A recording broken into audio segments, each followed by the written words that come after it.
ku sembah Kau Yesus selamanya. Ku sembah Kau Yesus selamanya. Ku sembah Kau Yesus selamanya.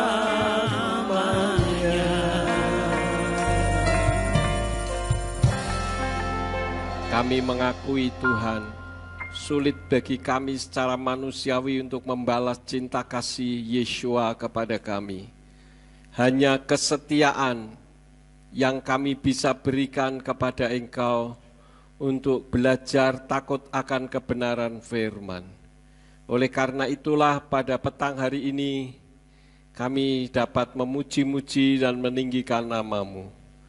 Sekarang ya Tuhan, waktunya untuk kami mendengar isi hati Tuhan. Urapi hamba-Mu dan urapi setiap kami yang mendengar firman-Mu dengan urapan yang sama, supaya firman yang ditaburkan dapat kami pahami dan kami mengerti, sebagaimana Engkau memberikan pemahaman dan pengertian kepada hamba-Mu. Dan jika ada kuasa penguasa roh jahat di udara yang akan memalingkan alam pikiran kami dari kebenaran firman, kami datang bersama-sama dengan sehati kami menolak di dalam nama Yeshua HaMashiach. Pergi kau keluar, tinggalkan tempat ini, tinggalkan setiap hati dan pikiran kami, baik kami yang ada di ruangan ini maupun yang mendengarkan dari rumah masing-masing. Berikan kemampuan kepada kami bukan hanya untuk mendengar firman-Mu saja, melainkan juga melakukannya di dalam kehidupan kami. Terima kasih Bapa.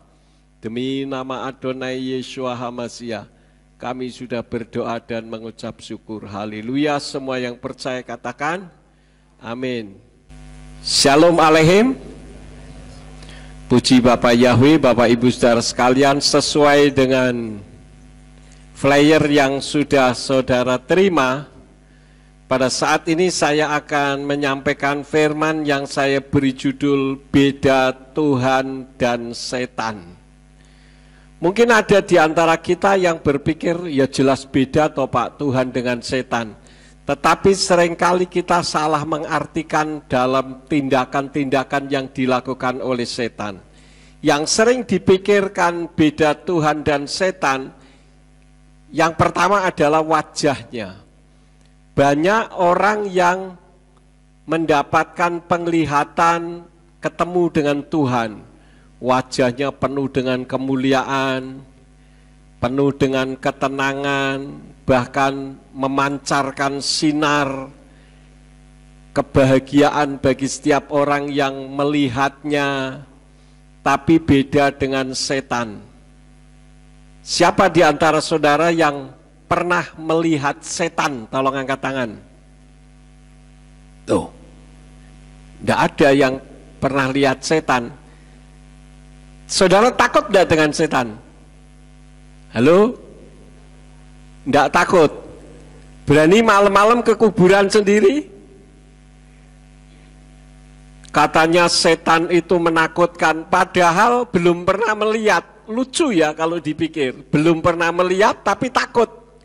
Karena orang mengatakan bahwa setan itu wajahnya menakutkan. Saya sejak umur 4 tahun bisa melihat setan, walaupun tidak selalu. Setan memang wajahnya mengerikan, ada yang wajahnya hancur-hancuran dengan bau busuk, ada yang bau seperti bakaran telo, itu kalau jin ya. Ada yang baunya melati, itu kalau kuntilanak. Tetapi saudara belum pernah melihat kan? Pengen enggak lihat? Ya, Bapak Ibu saudara sekalian, seperti itu gambaran setan. Tetapi kalau kita lihat pada akhir zaman ini, setan itu wajahnya berubah menjadi perempuan cantik dan pria ganteng yang menggoda orang lain untuk melakukan kesalahan firman Tuhan. Itu yang pertama, bahwa setan itu dilihat dari wajahnya itu sudah berbeda. Yang kedua, setan itu menguasai manusia. Saya akan berikan peragaan, saudara-saudara. Di sini ada 3 gelas kosong, ya. Manusia itu diciptakan Tuhan pada hakikatnya seperti gelas kosong ini. Tuhan tidak pernah menciptakan manusia jahat. Lalu bagaimana Pak kalau kenyataannya ada manusia yang jahat? Karena ada dirasuk oleh kuasa setan. Pada hakikatnya Tuhan menciptakan manusia seperti gelas kosong ini. Kalau diberi air warna bening, ya, seperti ini, maka gelas akan berwarna bening karena air yang memasukinya air yang bening. Bisa dipahami saudara-saudara? Nah, kalau kemudian ada orang yang ketika lahir itu diberi firman, warnanya sama bening saudara-saudara, ya.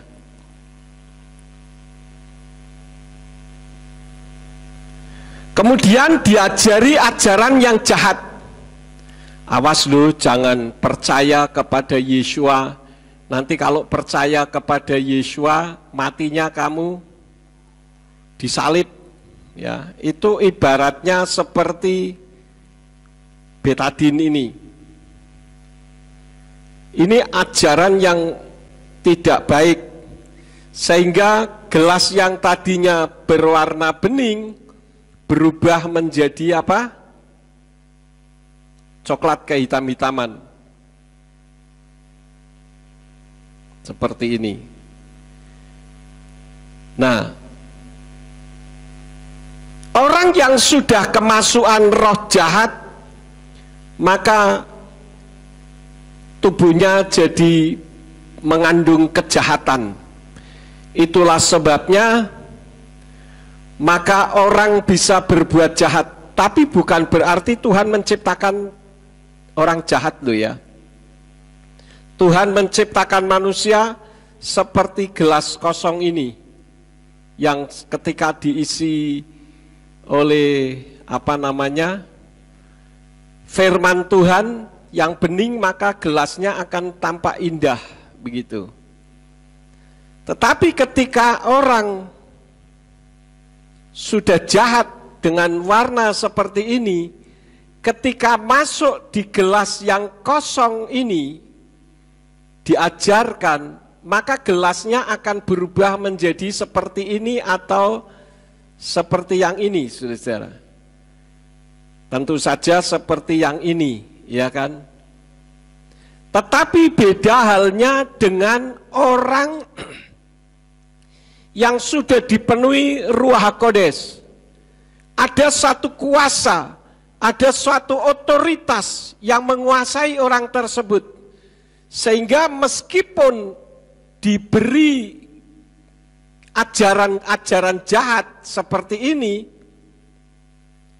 memang ajaran yang jahat itu masuk di dalam gelas yang kosong tadi, tetapi tidak akan terpengaruh. Kenapa? Karena ada kuasa yang menguasai orang tersebut.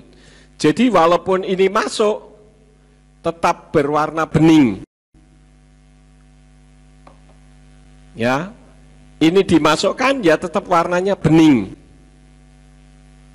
Kenapa? Karena ada otoritas yang menguasai orang tersebut. Bisa dipahami saudara-saudara? Oleh karena itulah maka firman Elohim mengajarkan kepada kita supaya kita selalu dipenuhi oleh Ruach HaKodes. Sehingga walaupun setan mempengaruhi, ajaran yang jahat itu masuk di dalam kehidupan kita, tidak akan mengubah karakter kita. Misalkan ada orang yang diajari sejak kecil. Nah ini orang kadang tidak bisa membedakan antara suara hati dengan suara Tuhan. Suara hati itu bukan suara Tuhan loh saudara-saudara. Walaupun ada suara hati yang baik. Suara hati berasal dari ajaran yang diterima. Ketika ajaran diterima, ajaran kejahatan, awas loh, jangan jadi Kristen nanti kamu matinya disalib dan jadi keraknya neraka. Ketika orang ini berjalan kemudian melihat ada selebaran, akulah jalan kebenaran dan hidup. Tidak ada seorang pun yang datang kepada Bapa kalau tidak melalui aku. Maka hatinya akan bersuara. Hati-hati, nanti kamu matinya disalib dan jadi keraknya neraka. Bisa dipahami saudara? Tapi ketika orang itu sejak kecil diajar hal-hal yang baik, maka ketika ada orang mengajari, hati-hati jadi Kristen nanti kamu matinya disalib dan jadi keraknya neraka, tidak akan mempan. Itulah sebabnya saudara harus belajar untuk memahami manusia yang saudara kenal, anak cucu itu adalah titipan dari Tuhan kepada saudara. Karena itu ajarkanlah kebaikan. Sehingga ketika ada ajaran yang mengajarkan tidak baik, tidak akan mempengaruhi. Paham saudara-saudara? Jangan sampai saudara menyesal di kemudian hari karena saudara merasa saya melihat anak saya baik-baik saja misalkan. Tetapi karena saudara kelewat sayang dengan anak saudara, kelewat sayang dalam tanda petik, Pak, anak saya kan biasa setiap hari bangunnya pagi untuk berangkat sekolah. Ini mumpung libur hari Minggu, biarlah tidak usah pergi ke gereja, sekali-kali bangun siang, kasihan biar dia istirahat. Seringkali kita anggap itu merupakan kasih sayang, tetapi saya katakan itu adalah kasih sayang orang tua yang salah. Sehingga ketika sudah remaja, tiba-tiba ada polisi datang ke tempat saudara, menangkap anak saudara, dan saudara katakan, Pak, saya tidak bisa terima, anak saya ini baik-baik saja, di rumah juga sopan dengan orang tua dan sebagainya. Ternyata di luar anak itu melakukan kejahatan ataupun pelanggaran drug, narkoba dan sebagainya. Sehingga orang tua pada akhirnya menyesal. Karena itu supaya jangan sampai terjadi penyesalan, anak, cucu, adik, kakak yang saudara kenal, didiklah mereka di jalan Tuhan sejak awal, supaya membanggakan. Seperti kemarin ketika saya menyampaikan firman di tempat rumah duka, saya katakan saya bangga dengan anak-anak yang Tuhan percayakan kepada saya. Saudara sendiri di tempat ini bisa membuktikannya. Kenapa? Karena sejak kecil saya didik untuk takut akan Tuhan. Dulu saya pelayanan ke Semarang, jam 4 saya bangun, anak-anak saya bawa naik mobil, di belakang saya kasih kasur, mereka pada tidur, baik Dina maupun Pak Simeon tidur di belakang, saya mengendarai kendaraan menuju ke Semarang. Dan ketika sekolah minggu saya didik untuk belajar takut akan Tuhan. Dan saudara bisa melihat hasilnya. Itulah cara kerja setan dan Tuhan. Tergantung saudara mau memilih untuk yang membuat anak saudara menjadi seperti apa. Kemudian hal yang berikut, Tuhan itu penuh cinta kasih, sedangkan setan itu jahat dan kejam. Bagaimana kekejamannya, dan saudara harus belajar untuk mengidentifikasi ini pekerjaan setan atau bukan? Karena kalau tidak, saudara akan salah pengertian.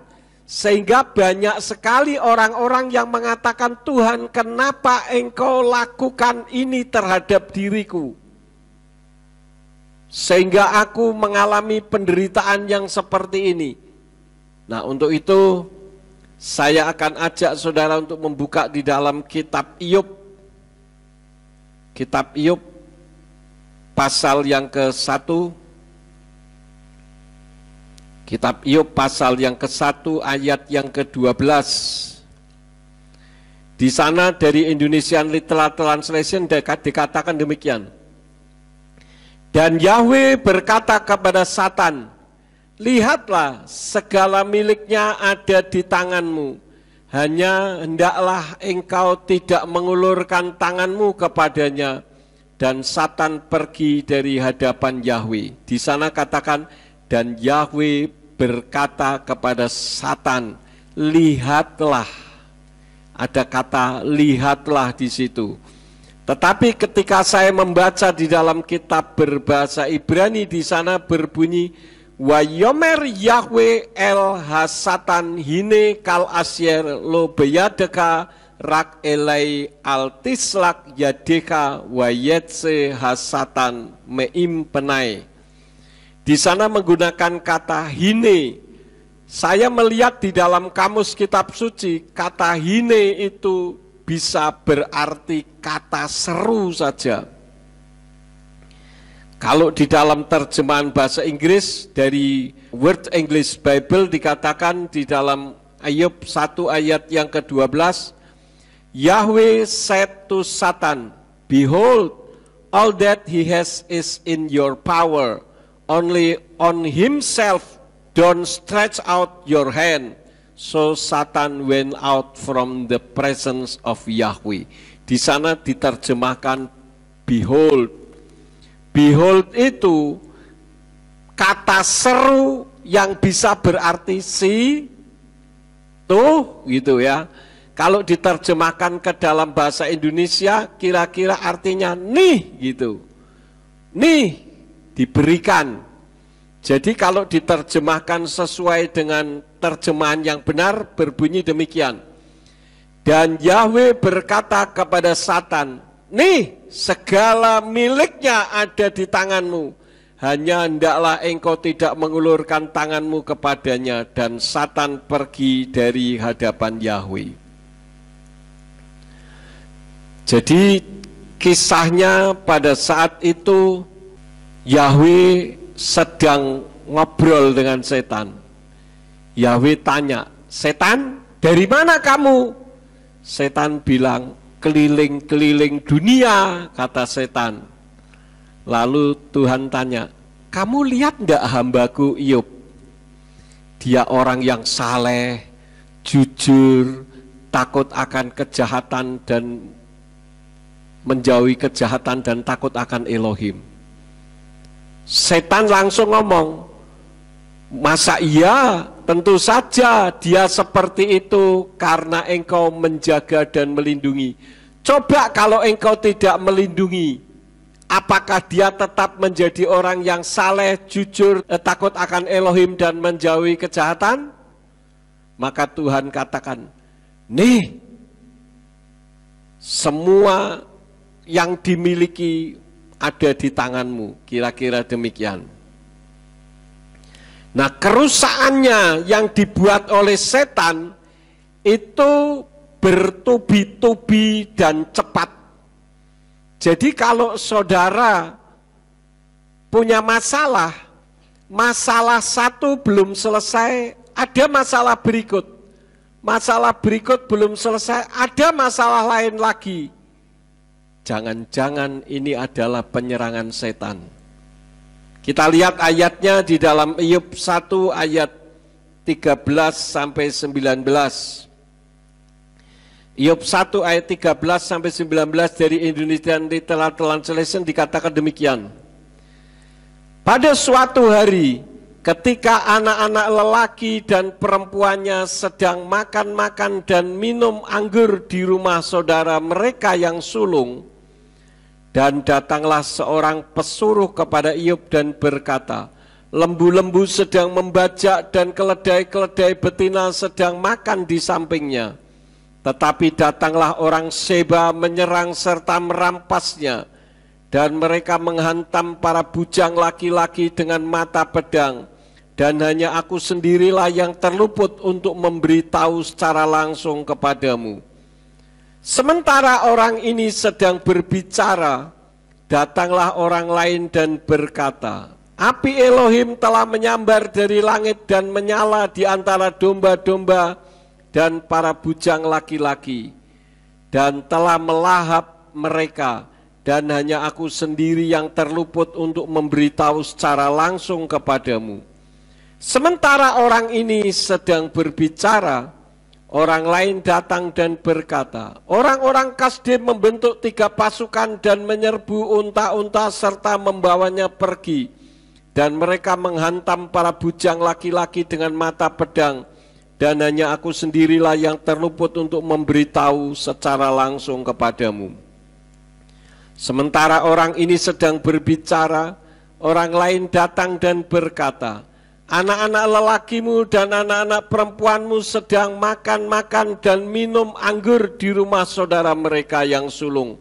Dan tampaklah ada angin besar datang dari arah padang belantara dan menghantam keempat penjuru rumah itu, dan rumah itu menimpa orang-orang muda itu, dan mereka mati, dan hanya aku sendirilah yang terluput untuk memberitahu secara langsung kepadamu.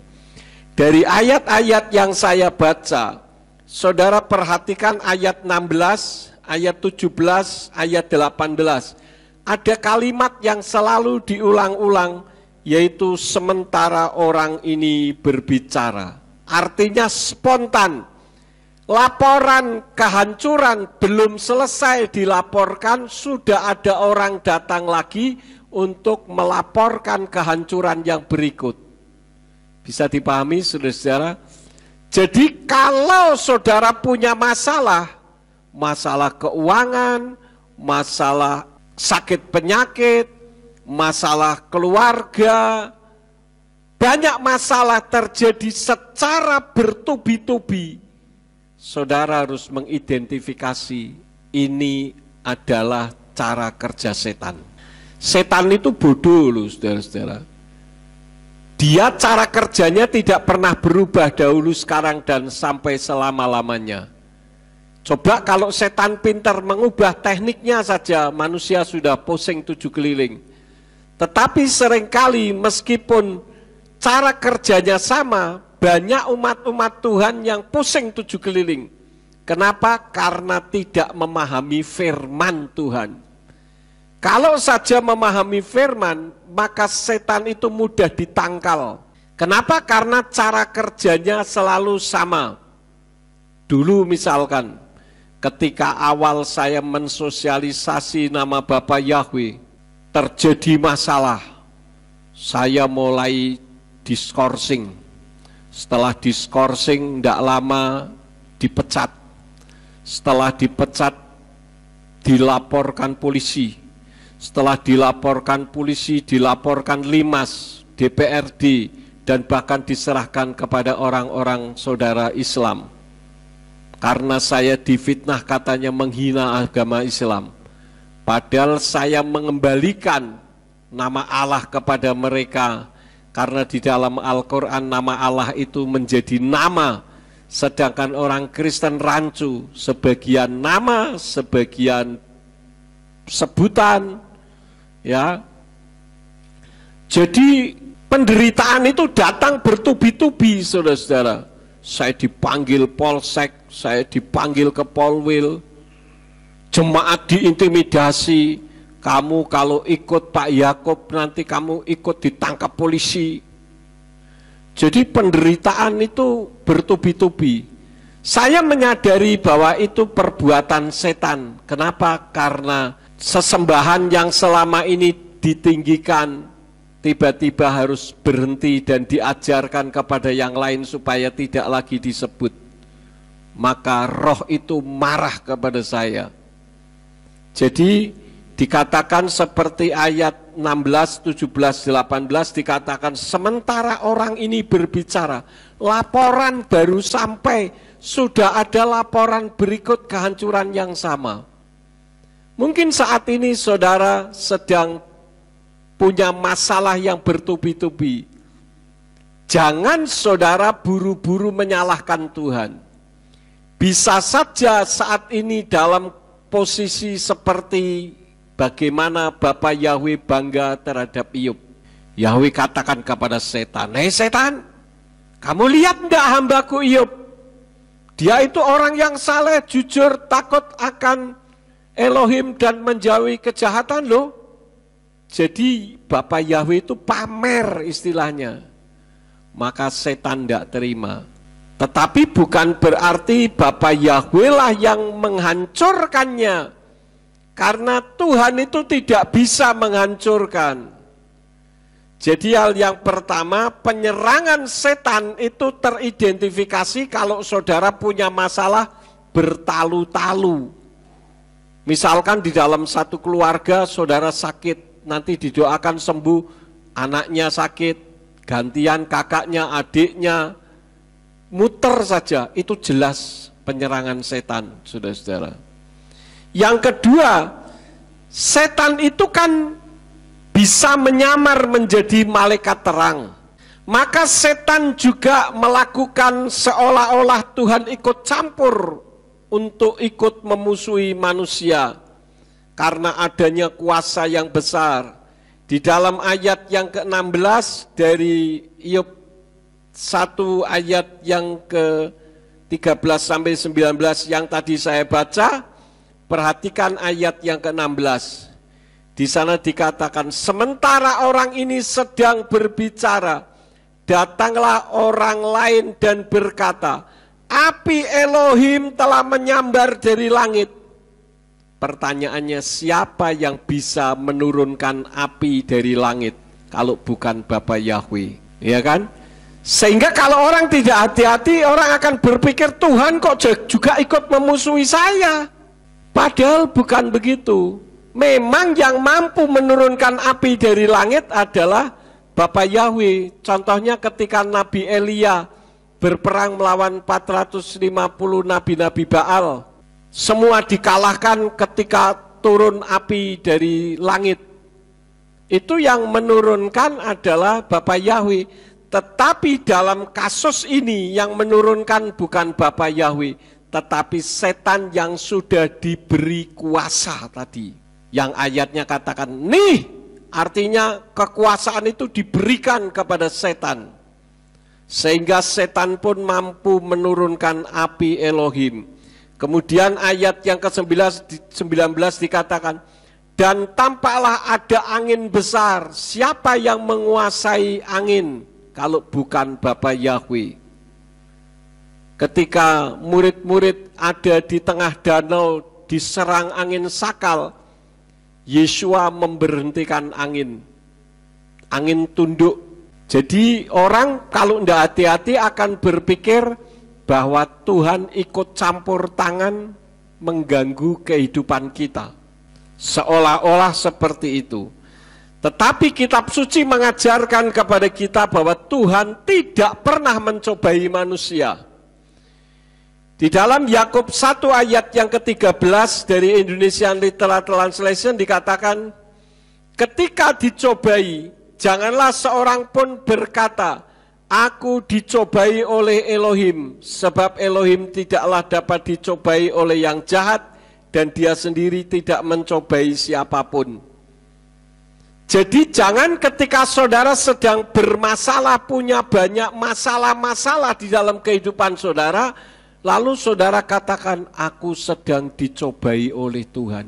No, jangan sekali-kali itu keluar dari mulut saudara. Kenapa? Karena kitab suci katakan Tuhan tidak pernah mencobai siapapun. Saudara percaya kepada firman? Tuhan tidak pernah mencobai. Nah, ketika Iyub dicobai, kira-kira menurut saudara Iyub stres atau tidak? Stres, namanya juga manusia. Oleh karena itulah maka dalam Iyyub 1 ayat yang ke-21 dikatakan dari Indonesia Literal Translation demikian. Dan dia berkata, dengan telanjang aku keluar dari rahim ibuku dan dengan telanjang aku akan kembali ke sana. Yahweh telah memberi dan Yahweh telah mengambil, biarlah nama Yahweh yang diberkati.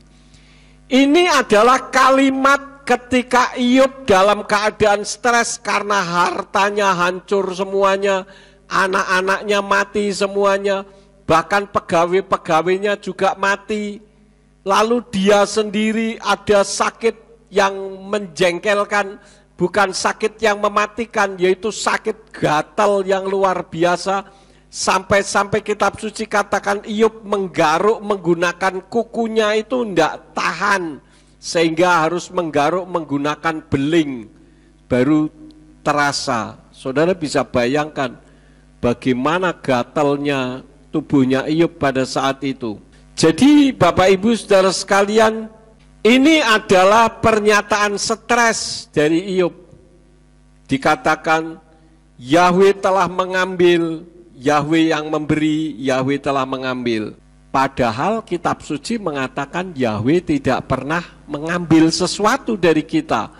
Tetapi ayat ini seringkali dipakai oleh orang-orang Kristen kalau ada acara kematian. Bahkan ada pendeta yang berkhotbah menggunakan ayat ini. Kalau saudara ingin melihat, coba saudara yang langganan koran, lihat berita keluarga kalau ada orang mati, nanti ada ayat ini yang dikutip. Tuhan yang memberi, Tuhan yang mengambil, terpujilah nama Tuhan. Ini keliru, saudara-saudara. Karena Tuhan tidak pernah mengambil sesuatu dari kita. Yang mengambil dan merusak itu setan atau satan. Di dalam Yohanan atau Yohanes 10 ayat yang ke-10 dari Indonesia Literal Translation dikatakan, pencuri tidak datang kecuali untuk mencuri, membunuh dan membinasakan. Aku datang supaya mereka memperoleh hidup dan memperolehnya berkelimpahan. Jadi hati-hati, jangan sampai kita terpengaruh dengan omongan orang yang mengatakan aku sedang dicobai oleh Tuhan. Kalau saudara nonton film sinetron, seringkali ada orang yang mengatakan begitu. Kehidupan rumah tangga hancur, perselingkuhan, biasa kan acara sinetron begitu. Perselingkuhan, fitnah, kejahatan rumah tangga. Sehingga yang mengalami itu yang jadi jagoannya kadang menangis dengan mengatakan, aku sedang dicobai oleh Tuhan. Itu hanya ada di film sinetron. Di dalam kenyataan Tuhan tidak pernah mencobai. Justru saya katakan secara ekstrim, kalau kita mengatakan bahwa Tuhan itu mencobai, artinya kita telah salah sangka terhadap Elohim. Kalau kalimat ekstrimnya memfitnah seolah-olah Elohim telah melakukan kehancuran Iyyub atau bekerja sama dengan setan untuk menghancurkan Iyyub. Padahal Tuhan tidak pernah melakukan itu. Jadi karena Elohim memberi otoritas kepada setan untuk mencobai Iyyub. Dan ketika Tuhan mengatakan nih, atau semua otoritas aku berikan kepadamu, itu sebetulnya tidak dengan rela hati. Ya. Tujuannya apa? Tentu saja untuk menguji. Kita lihat Ratapan 3 ayat yang ke-33 dari Indonesian Literal Translation dikatakan, sebab dari hatinya siapa? Hatinya Yahweh. Dia, yaitu Yahweh, tidak menyengsarakan atau mendukakan anak-anak manusia. Jadi ketika Yahweh mengatakan, nih semua otoritas aku berikan kepadamu, tapi jangan sekali-kali tanganmu menjamah nyawanya. Artinya jangan sampai membuat Iyyub mati. Kalau Tuhan tidak mengatakan begitu, Iyyub dibunuh saudara-saudara sama setan. Ya. Tujuannya itu untuk apa? Untuk menguji apakah dengan kenyataan seperti itu Iyob tetap setia kepadanya. Karena Yahweh pamer kepada setan. Hei setan, kamu dari mana? Aku keliling-keliling dunia. Lihat nggak hambaku Iyob? Kira-kira kalau direkonstruksikan begitu. Lihat, dia orang yang begini loh, orang yang hebat, baik, saleh, jujur, takut akan Elohim dan menjauhi kejahatan. Jadi Bapak Yahweh bangga kepada Iyob. Kemudian setan mengatakan, coba nggak kamu lindungi, kira-kira begitu. Nah, Tuhan menguji sekaligus tentang imannya. Seperti yang tertulis di dalam kitab Kejadian pasal 22 ayat 1-2 dari Indonesian Literal Translation dikatakan, dan setelah peristiwa-peristiwa itu terjadilah bahwa Elohim menguji Abraham dan berfirman kepadanya. Jadi Elohim itu menguji, bukan mencobai. Abraham, Abraham, dan dia menjawab, inilah aku. Ayat 2. Dan dia berfirman, bawalah sekarang anak laki-lakimu yang tunggal, yang engkau kasihi, yakni Yitsak, dan pergilah engkau ke tanah Moria, dan persembahkanlah dia di sana sebagai persembahan bakaran di atas salah satu gunung yang akan kukatakan kepadamu.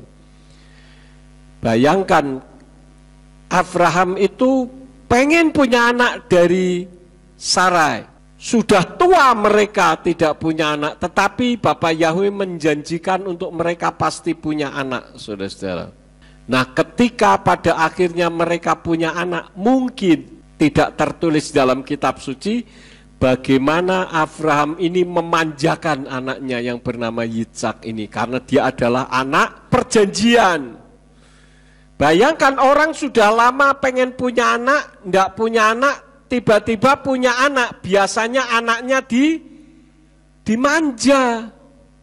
Tuhan cemburu, maka Tuhan bilang, bawa anakmu yang engkau kasihi, persembahkanlah kepadaku di gunung yang akan aku berikan kepadamu. Saya membaca ayat ini kerentes ketika Yitsak mengatakan, pada saat itu Yitsak umurnya sudah besar. Di dalam kitab Seper Hayasar, Bapak, kayu sudah ada, api sudah ada, di mana domba persembahannya? Wah, kalau saudara jadi Abraham pada saat itu bagaimana perasaannya? Teraduk-aduk, karena tidak mungkin dia akan mengatakan, engkaulah yang jadi dombanya.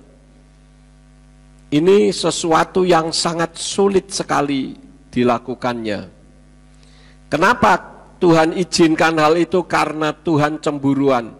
Di dalam Keluaran 34 ayat yang ke-14 dikatakan, Kilo tistakawe leel akhir ki Yahweh kanasmo el kanahu. Sebab kamu tidak boleh menyembah kepada sesembahan lain, karena Yahweh yang namanya cemburuan, dialah Elohim yang cemburu. Karena itu kalau Tuhan mengaruniakan sesuatu kepada saudara, sehingga saudara menjadi enjoy, happy dengan apa yang Tuhan berikan kepada saudara, jangan itu mengambil atau menyita kasih saudara kepada Tuhan.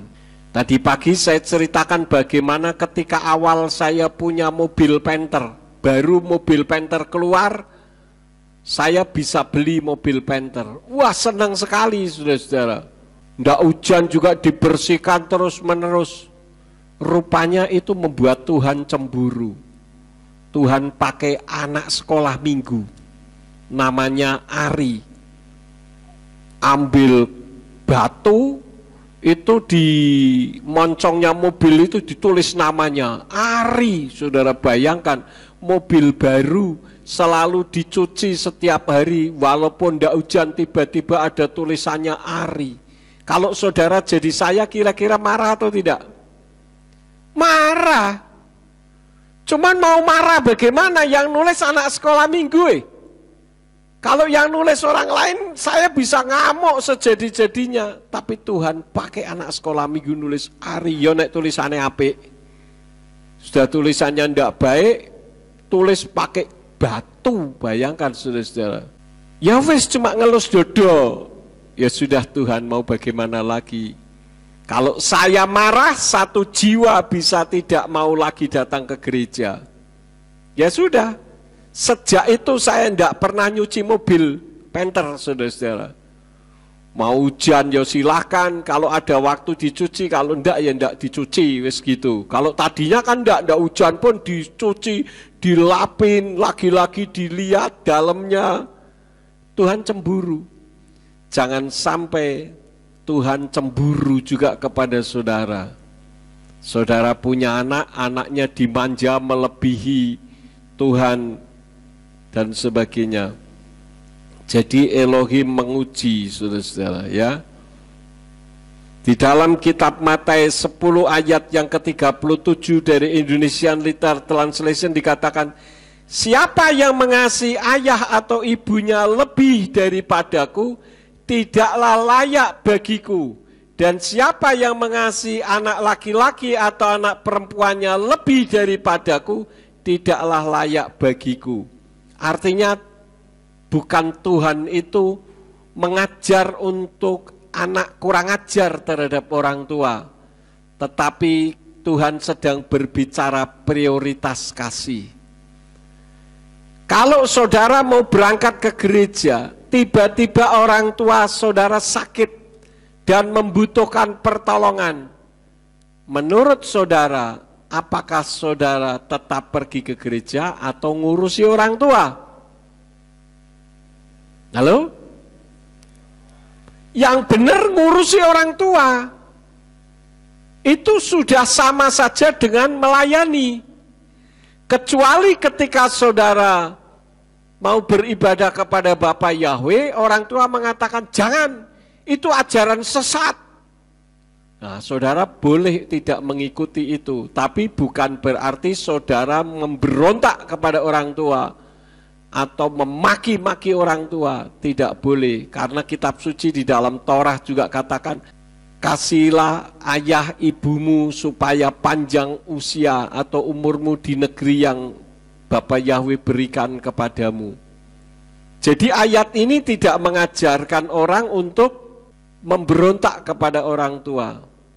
Abraham diuji dengan dimintanya Yitzhak sebagai korban. Tadi sudah saya ulang, tetapi di dalam Kejadian 22 ayat 11 sampai 12.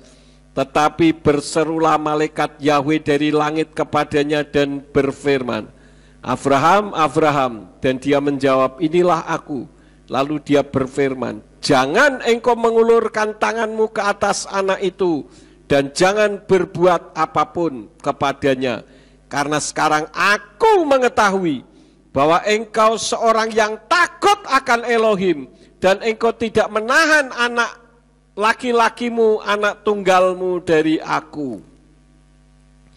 Artinya ketika Abraham sudah mengambil pisau dan dia akan menyembelih anaknya, kejadian sampai disembelih atau tidak? Tidak. Itu mengandung arti bahwa Tuhan tidak pernah mengambil apapun dari umat manusia. Bahkan Tuhan kirimkan domba untuk disembelih. Ya. Tuhan tidak pernah merugikan saudara loh. Jadi jangan salah sangka. Ada orang mengatakan Bapa Yahweh itu Tuhan yang kejam, Tuhan pembunuh, beda dengan Yeshua HaMashiach yang penuh dengan cinta kasih. Ini orang nggak ngerti firman. Karena Yeshua itu, Yahweh itu sendiri yang turun ke dalam dunia dalam wujud seperti manusia. Kasihnya sama. Kalau saya akan membedakan antara kasih Yahweh dengan kasih Yeshua yang selalu sama, tidak akan ada habisnya, saudara-saudara. Karena itu jangan mengutamakan sesuatu lebih daripada Tuhan. Hobi misalkan. Hobi main game dari pagi sampai malam main game terus. Hati-hati, Tuhan cemburu. Kalau Tuhan cemburu, Jangan-jangan nanti jadi kayak anak yang kecanduan game, jalan saja megleng-megleng begitu. Pernah lihat saudara-saudara di YouTube, ada anak kecil jalan miring-miring, sampai jatuh ke kanan ke kiri karena apa? Otaknya rusak, akibat nonton game terus-menerus. Jadi Tuhan itu menguji, bukan mencobai. Ya. Sekali lagi perhatikan, Tuhan tidak mencobai tetapi menguji. Yang merusak bukan Tuhan tetapi setan atas seizin Tuhan. Yang kedua, Tuhan itu menghajar. Karena Iyob membiarkan anak-anaknya berlaku liar, padahal tahu tetapi tidak berani menegur. Artinya tidak melakukan kewajibannya, sehingga sebagai orang tua terhadap anaknya dengan membimbing, karena anak itu titipan Tuhan. Jadi perhatikan dengan baik, anak yang ada di tangan saudara itu titipan Tuhan. Kalau saudara membiarkan mereka di jalan mereka sendiri, nanti akan dimintai pertanggungan jawab saudara. Kecuali saudara sudah memberitahu tetapi tidak mau tahu, ya doakan saja. Tidak boleh dibenci. Ya, hati-hati saudara-saudara. Karena kalau kita tidak melakukan kewajibannya sebagai orang tua, maka Tuhan bisa menghajar kita. Ibrani 12 ayat 7 sampai 8 dari Indonesian Literal Translation dikatakan, jika kamu tabah menanggung didikan, Elohim bertindak kepada kamu seperti kepada anak-anak. Sebab siapa yang menjadi anak yang ayahnya tidak mendidiknya, namun jika kamu tanpa didikan, yang olehnya semua orang telah menjadi orang-orang yang ambil bagian, maka kamu adalah anak-anak haram dan bukan anak-anak. Jadi saudara-saudara, kalau saudara misalkan punya anak saudara lari keluar sana, padahal di sana di depan gereja itu jalanan rame, banyak bis, mobil-mobil besar, sepeda motor yang ngebut. Apakah saudara akan membiarkan? Kalau anak kecil mau lari ke jalanan, tentu itu membahayakan. Dan kalau saudara yang sayang kepada anak saudara, saudara akan mencegah. Beda kalau saudara tidak suka sama anak saudara, wis bene mati sisane. Nanti kan Tuhan kasih anak yang lain misalkan. Ini orang tua yang tidak bertanggung jawab. Nah demikian pula Tuhan, kalau saudara sebagai anak-anak Elohim, menurut kacamata Tuhan, saudara melanggar, maka Tuhan akan menghajar saudara. Karena saudara adalah anak-anaknya, bukan anak-anak gampang. Karena itu ada orang yang bertobat ketika dia di dalam penjara. Karena sakit berat. Ada berapa banyak akhir-akhir ini pengusaha-pengusaha sukses yang bertobat. Karena apa? Bangkrut. Jadi diizinkan Tuhan untuk bangkrut seperti Iyob. Baru bertobat. Kalau enggak masih menyombongkan diri, aku tidak butuh Tuhan. Karena aku memiliki segala-galanya. Ya. Jadi Tuhan mengizinkan kerusakan itu untuk kebaikan yang bersangkutan. Tetapi yang melakukan bukan Tuhan, melainkan mengizinkan setan untuk melakukannya. Karena Tuhan tidak bisa merusak atau menghancurkan orang yang mengasihinya. Roma 8 ayat 28 dari Indonesian Literal Translation dikatakan, dan kita mengetahui bahwa segala sesuatu bekerja bersama-sama untuk kebaikan bagi mereka yang mengasihi Elohim, yaitu bagi mereka yang terpanggil sesuai dengan rencananya. Saya punya teman seorang pendeta dari sebuah pulau di Indonesia ini, saya tidak perlu sebut namanya. Orang ini dulunya nakal, dia bersaksi sendiri kepada saya itu dulu nakal Pak Yakub. Saya membunuh orang. Ketika saya membunuh orang, saya ditangkap polisi dan saya masuk penjara. di penjara saya digebuki, saya mengalami masalah besar, tapi di situ Tuhan membuat saya bertobat dan sekarang menjadi pendeta dan menjadi orang yang baik. Tetapi untuk menjadi orang yang baik, jangan sampai menunggu saudara harus masuk penjara, saudara harus masuk rumah sakit terlebih dahulu. Tinggal inisiatif dari diri kita. Apakah Tuhan tidak menghancurkan?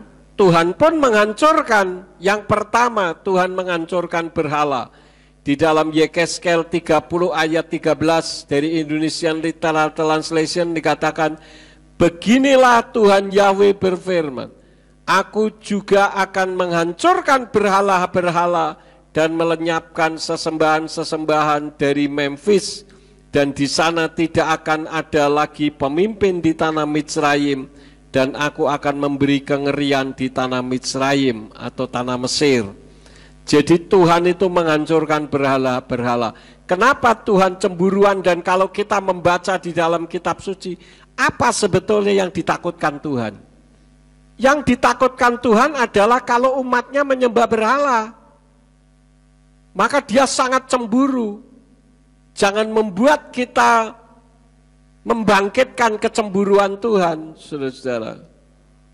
Mungkin saudara di tempat ini atau saudara yang nonton di rumah mengatakan, ya puji Tuhan Pak, saya tidak punya berhala di rumah.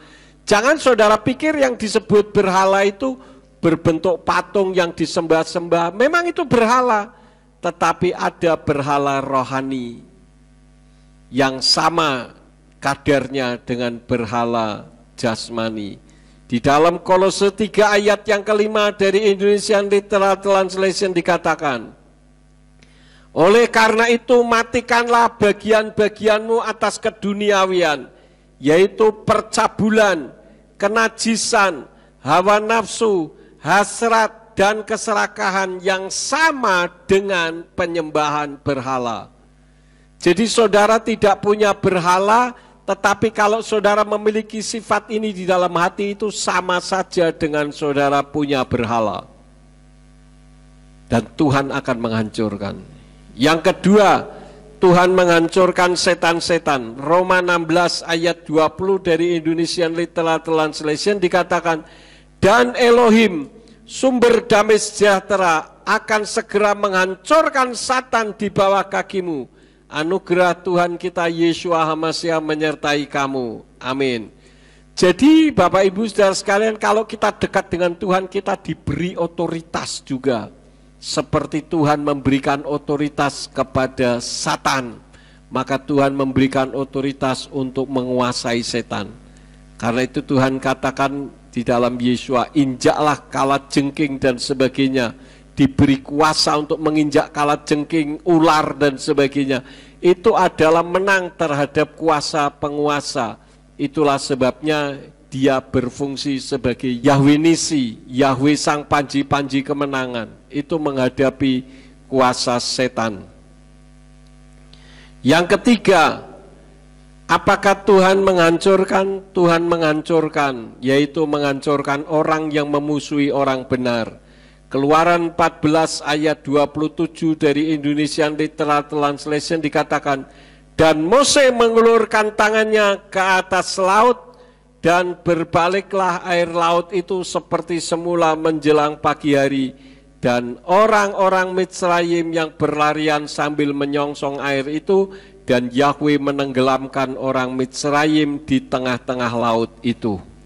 Ayat terakhir sekali lagi, di dalam Mazmur 78 ayat 52 sampai 53 dari Indonesian Literal Translation dikatakan, lalu dia menuntun umatnya sendiri seperti domba, dan dia menuntun mereka di padang gurun seperti kawanan ternak, dan dia menuntun mereka dengan aman, dan mereka tidak takut tetapi menenggelamkan musuh mereka.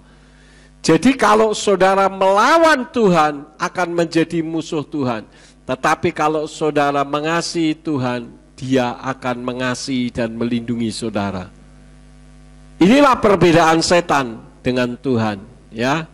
Saya tidak akan memperpanjang firman, biarlah firman ini akan memberikan bahan renungan di dalam kehidupan kita mana yang harus kita pilih di dalam kehidupan kita. Amin buat firman Tuhan. Mari kita bangkit berdiri bersama-sama. Sudah kami dari awal sampai akhirnya. Firman yang sudah ditaburkan kiranya bertumbuh dan berkembang serta berbuah-buah di dalam kehidupan kami, supaya kehidupan kami semakin berkenan di hadapan Tuhan. Engkau memberkati Bu Rahel, Pak Andreas yang besok akan kembali ke Jepara, untuk Bu Yono yang akan kembali ke Salatiga, untuk yang lain yang keluar dari kota Ambarawa ini, Engkau memberkati di perjalanan, jauhkan dari mara bahaya, malapetaka, orang jahat, kerusakan kendaraan, maupun gangguan-gangguan lainnya. Engkau memberkati juga yang sudah melayani pada hari ini, Engkau pakai semakin hari semakin heran. Biarlah sesampainya di rumah kami dapat beristirahat dengan tenang di bawah penjagaan malaikat Tuhan. Dan besok kami bangun dengan tubuh yang sehat. Dan ketika kami bangun dengan tubuh yang sehat dan kami melakukan aktivitas, apa saja yang diusahakan dan dikerjakan yang tidak bertentangan dengan firman-Mu, kiranya dibuat nyala oleh Engkau berhasil, supaya dengan keberhasilan itu dapat dikembalikan lagi guna hormat dan kemuliaan bagi nama-Mu. Terima kasih Bapa, sekarang berkatilah kami karena kami siap menerima berkat daripada-Mu. Mari kita angkat kedua belah tangan kita untuk menerima berkat Yahweh. Yefaraka Yahweh wa yismereka. Yahweh memberkati engkau dan memelihara engkau. Yair Yahweh pano aleka wikuneka. Yahweh menyinari engkau dengan wajahnya dan memberi engkau anugerah. Yesa Yahweh pano aleha wa yashem leka shalom. Yahweh menghadapkan wajahnya kepadamu dan memberi engkau damai sejahtera. Diberkatilah engkau di kota dan diberkatilah engkau di ladang. Diberkatilah buah kandunganmu, hasil bumimu dan hasil ternakmu, yakni anak lembu sapimu dan kandungan kambing dombamu. Diberkatilah bakulmu dan tempat adonanmu. Diberkatilah engkau pada waktu masuk dan diberkatilah engkau pada waktu keluar. Sekarang pulanglah dan terimalah berkat. Kasih Bapa Yahweh Sang Pencipta, kasih karunia Adonai Yeshua HaMashiach Sang Pembeli jiwa, dan Ruach HaKodes menyertai saudara sekalian sampai Maranatha. Adonai Yeshua HaMashiach datang kembali untuk yang kedua kali dan mengangkat kita semua. Haleluya.